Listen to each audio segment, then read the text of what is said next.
Il a une vraie dextérité, balle au pied. Pourtant, Jérôme Pénisson est non-voyant. C'est une maladie génétique qui a fait perdre la vue à cet ancien footballeur du Poiret-sur-Vie, aujourd'hui joueur de Cécifoot à Don Bosco. Un club qu'il a rejoint en 2011 et au sein duquel il a apporté tout son talent. Dans la passe, dans la conduite de balle, dans la technique, toute sa technique, donc ça va plus vite. Il a les repères également, donc la prise de repères, la prise d'information, il faut savoir faire le tri, savoir écouter au Cécifoot. Donc Jérôme a toutes ses qualités et il est vraiment au-dessus par rapport aux autres sur ces plans-là. Vas-y, avance. Ouais, Jérôme, dommage. Ce qui lui permet d'être un des quelques Nantais à fréquenter régulièrement l'équipe de France de la discipline depuis 4 ans. Cet été encore, du 17 au 27 août à Berlin, il tentera de faire honneur au maillot français lors des championnats d'Europe. Et après 1 an d'absence due à une blessure, il fait son grand retour et sera le seul Ligérien sur le terrain, avec peut-être une pression supplémentaire. Une pression non, une fierté oui, je suis fier de représenter les couleurs. Et puis moi, c'est les couleurs d'un club, d'une ville, d'une région. Le club le plus proche, sinon, c'est Le Havre, Bordeaux ou Paris. Donc je suis vraiment, quelque part, le représentant de la région Grand Ouest, quoi. Avec l'objectif pour Jérôme et ses coéquipiers de l'équipe de France de faire mieux que la 5e place obtenue il y a 2 ans en Angleterre. Moi,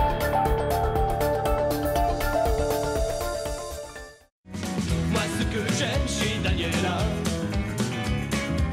c'est que l'on peut... Parce qu'on n'est pas encore décédé, donc ça se fera à ce moment-là. Une fois qu'on sera décédé, là, je commencerai à demander à un biographe de nous faire ça.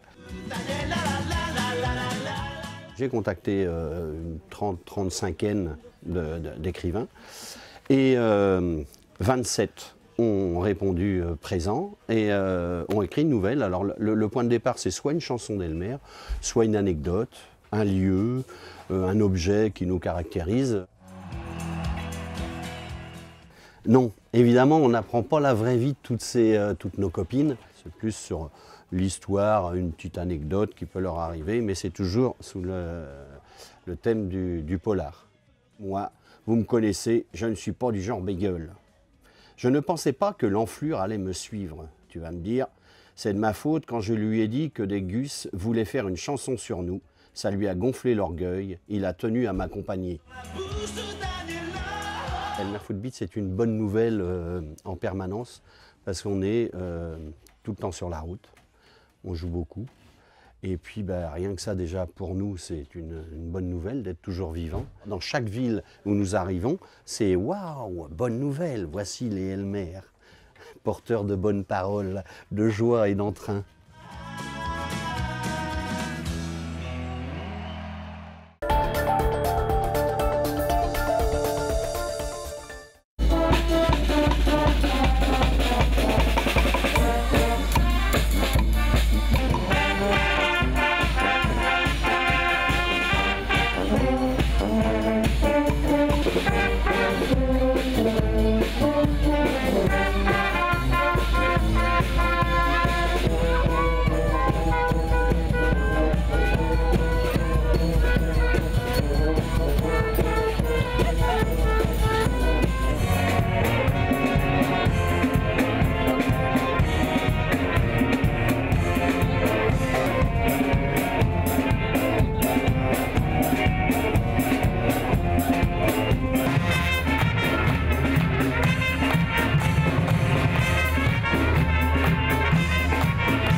Cette société donc, aura pour objectif de scinder la partie pro de la partie amateur. Donc l'association restera avec la partie amateur et les pros vont sans doute, j'ai bien sans doute parce qu'on est obligé d'attendre le quitus de la préfecture et de la Ligue, sera géré par une association professionnelle avec une société d'investisseurs au-dessus. Aujourd'hui, l'association, avec la partie pro et la partie amateur, avait les critères pour être obligé de passer en société professionnelle, surtout si on veut assumer nos ambitions, qui est la proie à moyen terme. Le soir, on termine plus légèrement en musique avec un concert, soirée-concert avec Gaume qui nous fera l'ouverture en solo acoustique. Mix City qui me fait le cadeau et le plaisir de rejouer un projet créé à la Nouvelle-Orléans en 2012. Et également Dr. D and the Bad Mules qui fait sa sortie d'album House Cooking avec le Joie de Vie Festival. Et là, donc, nous avons Dr. D, qui est un chanteur qui vient de Memphis et qui vient présenter l'album qu'ils ont enregistré avec les Bad Mules cet été.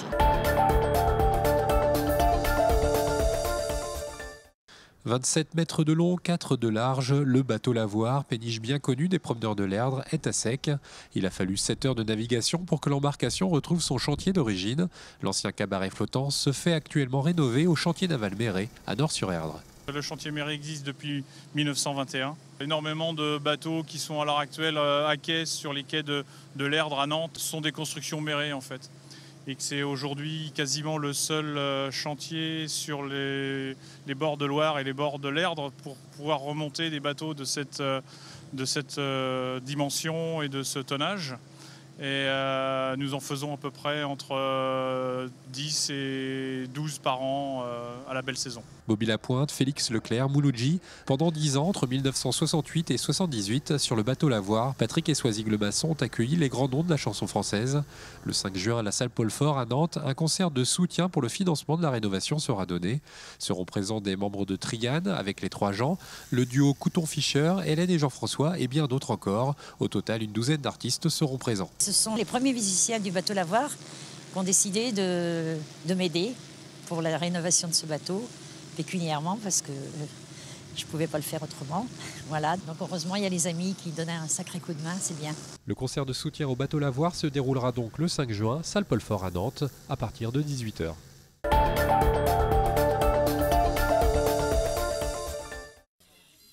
Ils sont capables de suivre un parcours, éviter les obstacles ou encore déplacer des objets.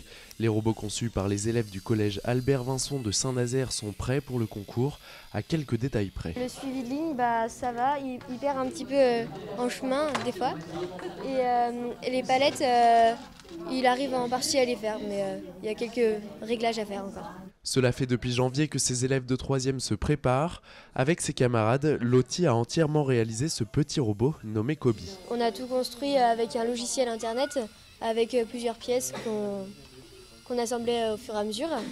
Et après, on a commencé la programmation. Les programmes ne sont pas si faciles que ça, mais on s'en sort avec la prof qui nous aide et qui nous dit comment faire. Au-delà de leur aspect ludique, ces cours ont avant tout un but pédagogique. Les encadrants espèrent même inspirer des vocations. Ça fait partie de ce qu'on a à faire avec eux dans le cadre de leur cours de technologie. Les nouveaux programmes en plus sont de plus en plus insistants sur ce domaine d'apprentissage. L'idée de départ, c'était essayer de mobiliser les filles pour les carrières scientifiques et en particulier dans le domaine de l'informatique. Vendredi, ils seront environ 600 élèves à concourir à Saint-Nazaire. Une mention spéciale du jury sera décernée pour le robot le plus fun, capable de faire de la musique et de danser.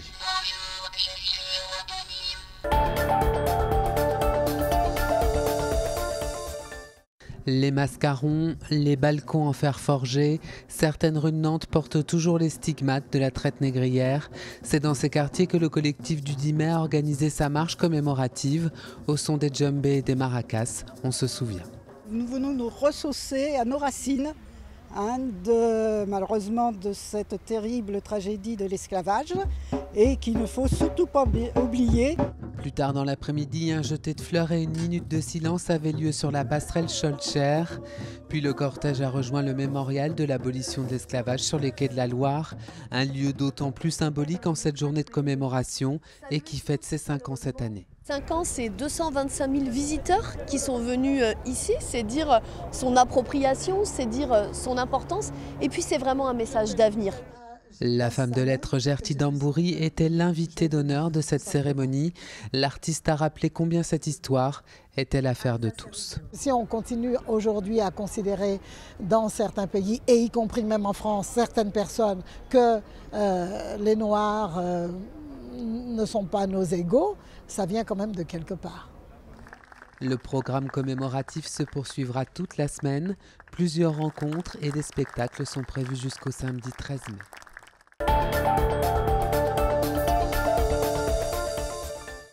C'est une page de l'histoire du NRB qui se tourne. Après 12 ans de club, Yulia Andreeva a mis fin à sa carrière.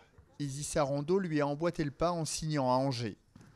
2 joueuses emblématiques qui s'en vont ensemble, pas facile d'imaginer la suite. C'est pas facile de retrouver les mêmes et il faut surtout pas essayer de retrouver les mêmes. La grosse satisfaction, c'est qu'on a réussi à les remplacer. Surtout, on a réussi à garder une ossature française avec Maud Medonou et Lydia Tursinovic, plus les jeunes. Après, c'est jamais simple. C'est jamais simple de retrouver la même osmose, mais on essaye de faire avec quand même. Et Emmanuel Curet en a l'habitude. Cette saison encore avec une équipe assez jeune, le Nantes Rosé Basket a décroché une satisfaisante 7e place en championnat et disputera vraisemblablement la Coupe d'Europe pour une 8e année consécutive. En coulisses également, tous les feux sont au vert. Sur le côté financier, on réalise une belle année puisqu'on réalise notre budget qu'on avait proposé à l'LFB. Et pour l'année prochaine, on va repasser sur un budget qui va être net positif pour le coup, qui n'a jamais été net positif maintenant depuis 4 ans. On arrivera dans la dernière année de la dette, ce qui tombe bien puisqu'on est à la veille de passer à la trocardière sur la saison 2018 et 2019, où on devra, là pour le coup, avoir des ambitions beaucoup plus importantes. Une dernière année de transition lors de laquelle le Nantes Rosé Basket souhaite attirer une centaine de partenaires et un public encore plus nombreux.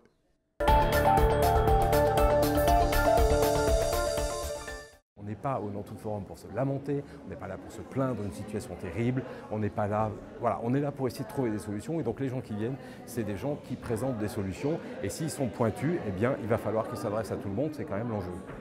Alors c'est pas du tout l'idée de culpabiliser qui que ce soit parce que nous sommes tous, autant que nous sommes absolument fautifs de rien. On est le produit de dizaines et de dizaines d'années, de siècles parfois, qui nous ont amenés là où on est aujourd'hui en crise. Il faut bien le dire que l'alimentation est en crise. C'est aussi pour ça que le Nantes Foot Forum a un intérêt, c'est qu'on va interroger cette crise. Donc évidemment, il n'est pas question de faire culpabiliser les gens. Si je prends le gaspillage alimentaire, par exemple, bah, oui, le gaspillage alimentaire, on est tous devant notre frigo à se dire oh, je vais encore jeter je ne sais combien de centaines de grammes, voire de kilos de nourriture. Oui, bien sûr, donc on est là pour dire bah, oui, mais on est tous comme ça. Rassurez-vous, on est tous comme ça. Donc on va essayer de trouver ensemble des solutions. Tant et si bien d'ailleurs qu'on va vous présenter des entreprises qui ont des applications, qui ont tout un tas de choses qui vont vous permettre de trouver des solutions.